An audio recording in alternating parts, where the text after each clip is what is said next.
Bonjour, je m'appelle Antoine, j'ai 35 ans, j'habite en Suisse et aujourd'hui j'ai décidé de faire une vidéo car le 27 septembre 2020, les personnes résidant en Suisse qui peuvent voter et souhaitent le faire devront se déterminer sur divers objets, dont l'achat de nouveaux avions de combat pour l'armée suisse. Youhou! Et du coup, dans cette vidéo, je souhaite en fait amener de la transparence pour que diverses personnes puissent se faire une opinion objective. C'est une vidéo que je vous encourage à transmettre, à montrer à diverses personnes, surtout diverses personnes de diverses générations, parce que je pense qu'il y a du taf à faire là-dedans pour déconstruire certains principes. Pour ça, je vais essayer de transmettre le savoir que j'ai le plus global possible pour se faire une idée pas linéaire. Voilà, il y a une vidéo qui circule de Daniel Brella au Parlement national depuis quelques jours sur les réseaux sociaux. Voilà, il émet des chiffres, des données scientifiques, etc. C'est cool. Moi, ça m'intéresse pas de faire ça. Il le fait très bien d'ailleurs. Donc, ce que j'ai décidé de faire, c'est de me baser sur un livre que j'ai lu il y a quelques mois, qui vient de la Bibliothèque municipale de Lausanne. Il est là, ce livre. C'est un livre écrit par l'ancien chef des armées suisses. Je vais vous expliquer un peu qui c'est. Et puis après, je vais prendre des passages de son livre que j'ai relevés comme ça. Et puis, je vais les commenter. Donc, c'est vraiment mot pour mot des passages de son livre qui est, je trouve, par ailleurs, très intéressant. Donc, cette personne, Christophe Kekais, qui c'est? C'est cool, on ouvre sa page Wikipédia, bim, voilà. Alors, il est né le 18 avril 1945 à Neuchâtel. Il a occupé le rang de chef de l'armée suisse du 1er janvier 2004 au 31 décembre 2007. Donc, à un jour près, ça fait 4 années civiles. C'était le premier à être le chef de l'armée suisse en tant qu'une seule personne. Avant, c'était toujours deux personnes, je crois. Et puis, quand ça a été désigné pour une seule personne, c'était lui. Lorsqu'il a été chef de l'armée suisse, c'était sous le conseiller fédéral Samuel Schmidt. Ils ne se sont pas du tout bien entendus parce que Christophe Kekais est quelqu'un qui dit la vérité. Donc il ne peut pas s'entendre avec quelqu'un qui est conseiller fédéral, qui oriente la vérité pour servir ses propres intérêts. Ça, c'est ce que je pense.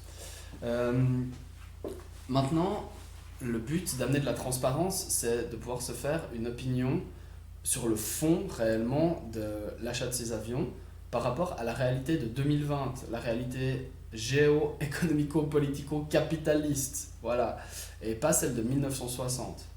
Donc, j'y vais, je prends des passages, je les lis, et puis après, je commence. Alors, je vais peut-être citer les pages desquelles j'ai tiré ces extraits. Je vais boire une goutte de café alors.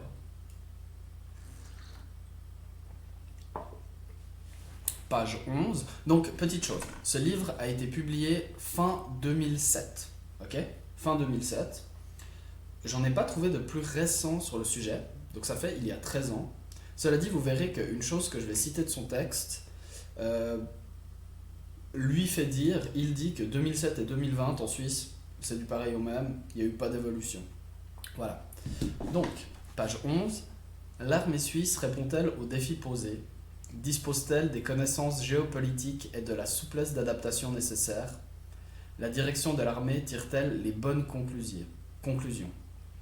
Alors en fait, il y répond lui-même, il dit « L'armée suisse est fortement ancrée dans certains pans de la population, plus particulièrement dans la génération qui a vécu la Deuxième Guerre mondiale. » La Deuxième Guerre mondiale, ça a commencé, c'est ouf, donc 1939, dans 19 ans, ça fera 100 ans.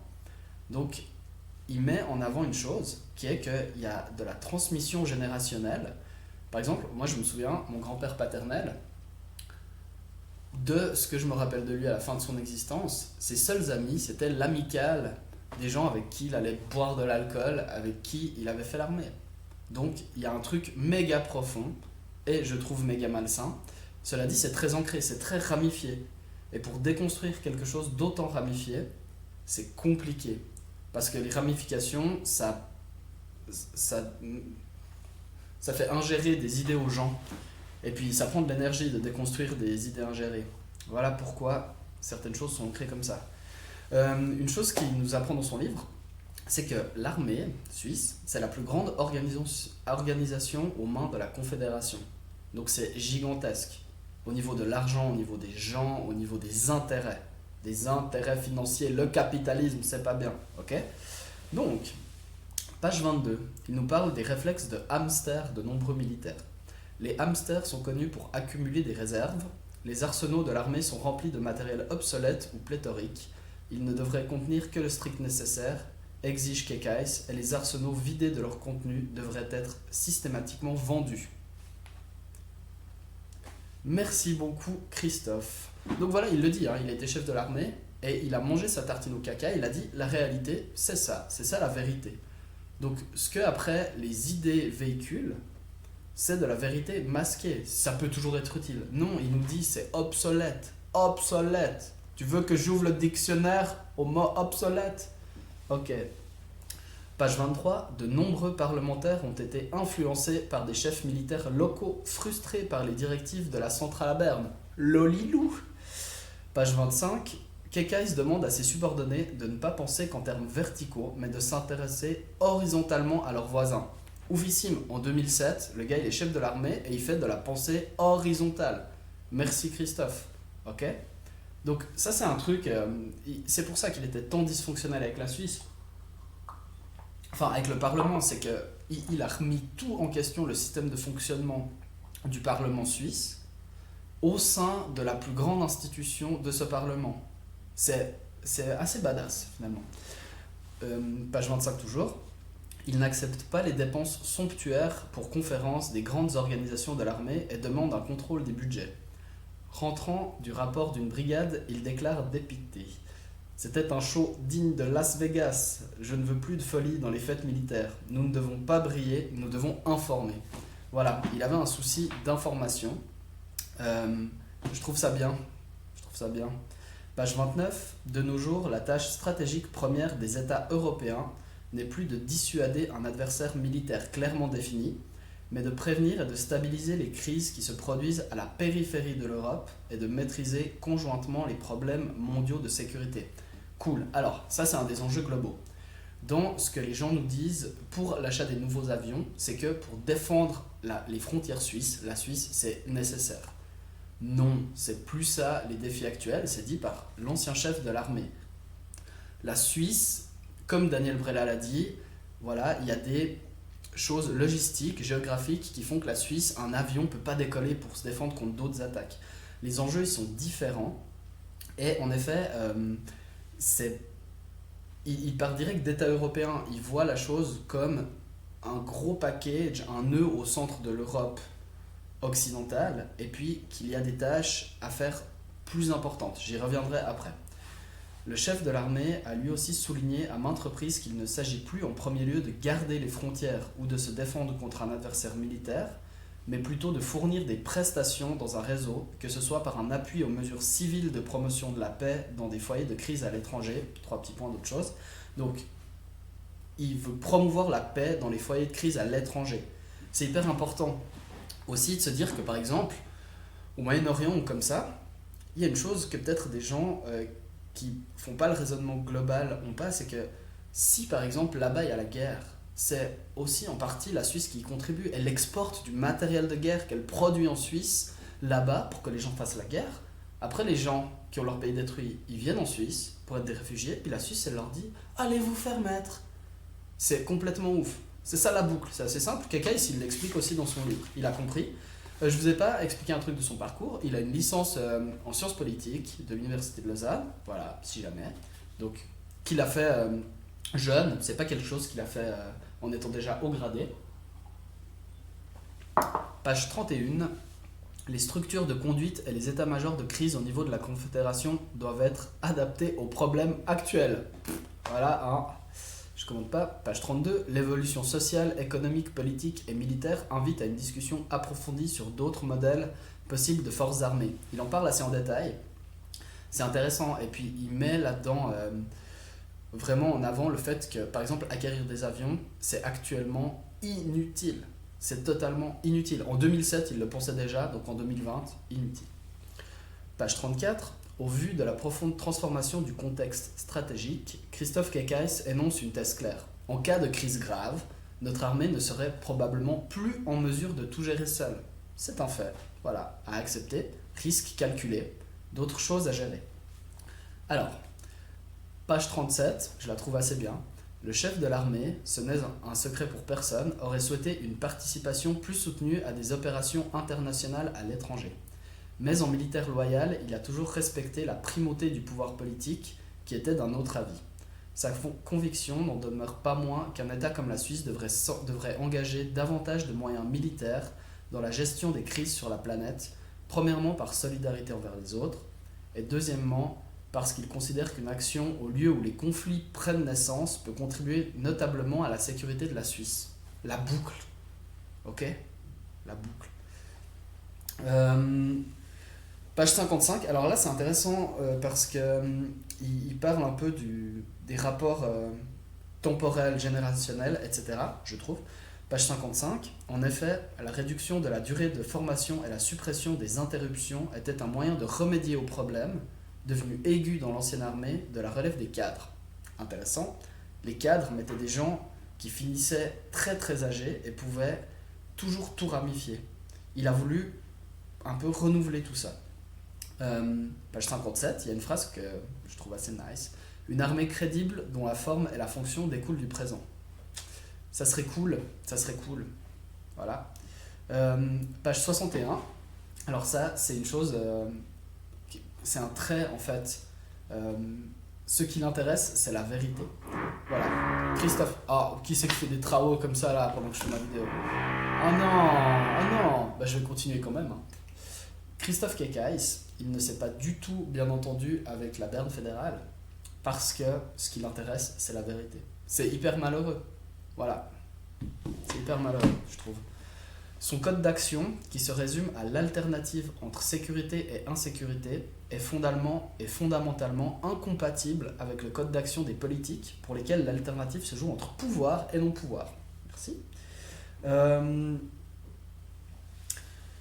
Il dit une chose assez intéressante, je trouve, page 62. Les conservateurs montrent la peine qu'ils ont à renouveler l'image qu'ils se font de l'ennemi. Oui, les personnes, c'est pas de parti politique conservateur, même s'il peut y avoir des parallèles.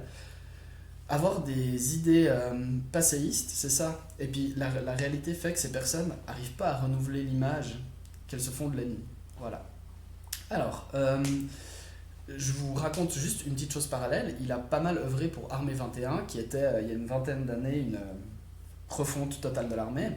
Et puis il dit 2-3 choses que je trouve intéressantes. Page 88, Armée 21, c'est un grand chamboulement du haut jusqu'en bas de l'échelle. Il y a donc les partisans de cette réforme et ceux qui n'y voient qu'une perte de temps ou de certains privilèges dans lesquels il se complaisait.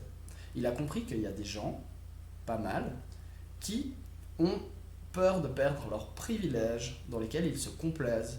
Et ça fait peur. Ça veut dire qu'il y a des gens tout au long de la hiérarchie qui ont beaucoup trop de privilèges, et lui, il l'avait compris. Sa devise, toujours l'être humain au premier plan, devait être suivie impérativement. Merci. Vous avez entendu ce petit bu-du-bu? C'est trop cool. Mon CD de Mozart qui a fini. Il est où? Voilà, je vais vous le montrer, ça me rend heureux. Vous voyez, Quatuor, les dissonances. Je vous le conseille fortement. Mozart, c'est pas tout à fait la fin de son existence, mais les gens qui pensent que le langage musical était que tonal chez Mozart, je vous encourage à écouter ce Quatuor des dissonances, même si j'aime pas ce mot de dissonance. Alors, page suivante, page 101. Peut-être découvrira-t-on, après son départ à la retraite, qu'il en a fait un peu trop, qu'il a trop fait confiance aux officiers les plus désireux de collaborer avec les forces armées voisines, car politiquement, la Suisse d'en haut, celle qui siège au Parlement, n'est pas encore prête. Ça a été le propos d'avant sur la perte des privilèges que certaines et certains ne sont pas prêts à faire. Voilà. Page 118. Là, ça parle plus de l'armée, un petit peu en détail. Mais elle n'est pas opérationnelle, donc l'armée, pour la défense du pays contre une attaque militaire massive. Il le dit. Voilà. C'est un risque dont nous devons nous accommoder, un risque calculé, La disponibilité opérationnelle est adaptée en fonction de l'analyse des risques et des dangers actuels. C'est-à-dire qu'il y a divers risques sous diverses formes. Lui, il a choisi de se dire que le risque qu'on soit attaqué de manière militaire comme il y a 100 ans, genre Rommel est pas mort. Il est dans le désert d'Afrique du Nord avec Balavoine, ils sont comme ça, ils chantent, Rommel il chante du Balavoine en allemand. Puis là, Rommel il revient comme ça avec des chars, des avions. Et ben Kekai s'est dit, eh ben non, genre on n'est pas prêt parce qu'il y a d'autres choses à gérer, on doit diversifier les choses. Et puis c'est calculé, genre Rommel, malheureusement, il va pas revenir avec Balavoine, malheureusement, du genre, et c'est comme ça, du coup, on n'a pas besoin d'avions pour se protéger. Fin de la chose. Page 123. Je constate que les choses ne fonctionnent pas de manière optimale actuellement. Il est possible d'avoir un dialogue rationnel avec les conseillers aux États. Ce que j'ai moi aussi toujours pensé de la politique institutionnelle suisse, mais dans les commissions du Conseil national, très différent du Conseil des États, j'ai remarqué que l'on n'est toujours pas au bon échelon de discussion. Il y a trop de politique partisane en jeu. Le Lidou. Page 124. Attention, le souci primordial des politiciens consiste à être élu. Page 126. Alors là, c'est intéressant parce que c'est des faits réels et vous allez voir, moi ça me rend malheureux. Et puis voilà. Nos partenaires attendent de la Suisse qu'elle s'engage beaucoup plus sur le plan international. L'ONU nous adresse toujours plus de demandes. Depuis plusieurs années, ces appels sont en très forte augmentation. D'autres États ne comprennent pas la réserve de la Suisse, pays riche, équipé d'une armée forte, à n'engager dans la promotion de la paix que 2% de son effectif de militaires actifs. 2%, c'est cool. Alors, comme apparemment Christophe Kekai, ça le rendait aussi malheureux, il a fait un truc hyper bien. Il est passé au-dessus de sa hiérarchie pour envoyer du matériel dont la Suisse allait se débarrasser à l'étranger. LOL. Page 127. Je suis intervenu et ai fait en sorte, de manière non conventionnelle, que ce matériel, déjà liquidé par l'armée suisse, soit livré par nos soins depuis Emmen en quelques vols d'Antonov 124. Peut-être Marc Capelletti pourra me dire ce qu'est un Antonov 124. Aujourd'hui encore, ce matériel est utilisé à Kaboul dans l'intérêt de la communauté internationale. Donc voilà, il a fait un truc cool, il a désobéi à sa hiérarchie, et puis il a dit, allez vous faire mettre, j'envoie ça, plutôt que ce soit, je sais pas, jeté, démantelé, voilà. Page 129, attention, l'Afghanistan était et est toujours sans doute l'opération la plus importante pour l'ONU. Nous y avons 4 officiers engagés, 4, mon Dieu. Mais combien de fois aurions-nous pu faire davantage avec nos camarades allemands ou français ? Mais politiquement, cette opération n'est pas souhaitée, bien que nous ayons l'autorisation d'agir.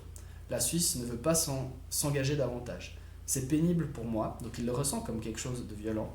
Je vois que tout le monde fournit là-bas un effort considérable et sait que ce pays a un besoin urgent de stabilité.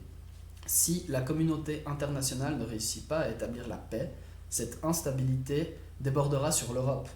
La Suisse ne veut pas en faire plus, j'ai bien compris. Pourtant, il y a là-bas un travail à accomplir pour la paix dans notre intérêt. Ok ? Interesting. Nous ne devrions pas nous contenter de verser des millions en pensant avoir ainsi résolu le problème. J'aurais dû prendre une cymbale et faire page 132. Alors là, il parle du conseiller fédéral Schmitt, duquel il dépendait. Le conseiller fédéral Schmitt a privilégié sans cesse les questions de politique intérieure, c'est aussi pour masquer la politique extérieure. Il m'a toujours dit que nous ne nous engagerons pas sérieusement à l'étranger avant d'avoir réglé tous les problèmes intérieurs. J'essayais de lui dire que nos problèmes intérieurs sont liés aux problèmes de sécurité planétaire. Smart. La Suisse, qu'elle le veuille ou non, ressentira toujours plus les répercussions de toutes les instabilités de ce monde. C'est intéressant, c'est des monstres trucs globaux. Donc je vous explique toujours pas en détail, faut voter non aux avions, tout ça. C'est pas ça, je vous entraîne vraiment à essayer de réfléchir sur ça, puis en discuter avec les personnes intéressées. Voilà, il dit un truc que j'ai trouvé assez horrible, enfin, qui m'atteint de manière horrible. Les politiciens m'ont tout de suite fait comprendre qu'ils n'accepteraient pas que je prenne des sanctions à l'encontre de tel ou tel des leurs. Donc voilà quoi, il était tenu en fait. Et puis voilà, alors, une chose que je vous ai dite plus tôt, ce livre date de fin 2007. Mais là, Kekai il nous dit un truc, page 135. L'image de la Confédération en 2020 devrait ressembler à celle d'aujourd'hui. La Suisse n'est pas le pays des développements spectaculaires. Voilà, bah c'est bon, il avait gagné. Bon, c'était pas hyper dur, hein. Et voilà, 2007, 2020, même combat. Il dit aussi une autre chose réaliste. Actuellement, la population ne peut plus fournir les effectifs nécessaires à l'armée, selon le modèle de l'armée de 2007. C'est intéressant parce que c'est une chose que les politiciens et politiciennes à Berne n'ont pas accepté en fait. Il y a eu suffisamment de réformes du modèle de l'armée et de gens qui ne veulent plus adhérer au service civil et à la protection civile. Les gens vont devoir se faire une raison. Les gens ne veulent pas. C'est du déni. Encore une fois, le déni. Alors là, on rentre un peu dans les sphères civiles et humaines. Donc je vais terminer par ça. Page 150, pour l'armée et la protection civile, il s'agit de saisir le potentiel physique, psychique, intellectuel et professionnel en vue de l'attribution. Donc, il dit quelque chose que je trouve intéressant sur le recrutement. C'est qu'il pense que des gens peuvent être différemment utiles que juste leur dire « vous devez le faire, voilà, vous le faites sous cette forme ». Page 156, les jeunes Suisses ne comprendraient pas qu'on les instruise, eux et l'ensemble de l'armée, en vue d'engagements qui n'ont pas lieu. Oui, évidemment. Passer des mois et des mois et des mois à faire rien. Et j'en ai des amis qui m'ont raconté réellement ce que c'est, réellement leur tristesse, réellement comment ils étaient malheureux, pleuraient, etc. Et puis les autres qui me racontent, c'est n'importe quoi. On fait rien, on se saoule, voilà. C'est ça la réalité que les gens dans les parlements ne disent pas. Donc cet argent qui est attribué à l'armée et qui serait attribué à ses futurs éventuels avions de combat, il y a probablement mieux à faire. Alors quoi? Have fun. Vous pouvez imaginer ce que vous pouvez faire avec 6 milliards par année. Alors maintenant, un dernier truc que j'ai appris dans ce livre. Malgré que je suis la politique depuis 20 ans, il y a une chose en Suisse qui s'appelle la SSO, Société Suisse des Officiers. C'est un truc que je trouve hyper pervers, et il en parle un petit peu. Je vais d'abord le citer, puis après, je vais vous emmener sur la page Wikipédia de la SSO, puis vous allez voir comment c'est tricky. Page 168, quant à la SSO, elle n'est pas seulement une association fêtière, mais bien plutôt un lien entre l'armée, les milieux politiques et la société. Attention, mafia. Page 170, la SSO considère que sa mission consiste à représenter les intérêts des officiers, qu'ils soient actifs, futurs ou anciens. Intéressant, ok? C'est beaucoup de gens. Alors maintenant, page Wikipédia de la Société Suisse des Officiers est l'organisation fêtière de 24 sociétés cantonales d'officiers et de 15 sociétés d'armes, comptant un total de 22 000 membres. 22 000 membres, c'est beaucoup, je trouve, c'est beaucoup, beaucoup, beaucoup, beaucoup. Ses buts sont de représenter les officiers et leurs intérêts. C'est oufissime. Et en fait, bon alors après, son siège se trouve sur le territoire de la commune de Puy. Ok, on va tout péter, ça va être cool. Moi, je savais pas que c'était aussi proche de chez moi. Alors maintenant, petit truc. De quand ça date? L'origine de la SSO remonte à la régénération lorsque 130 officiers de Zurich, de la Turgovie et de Saint-Gall ont fondé la Société militaire fédérale le 24 novembre 1833 à Winterthur. Ça fait bientôt 200 ans. Ça fait bientôt 200 ans que ça peut se ramifier et faire valider leurs propres intérêts au sein de la population. Je vous ai montré ce truc de Mozart, c'est intéressant. Je vous le remets comme ça, Mozart. Alors, Mozart, je viens de faire ça avec des élèves.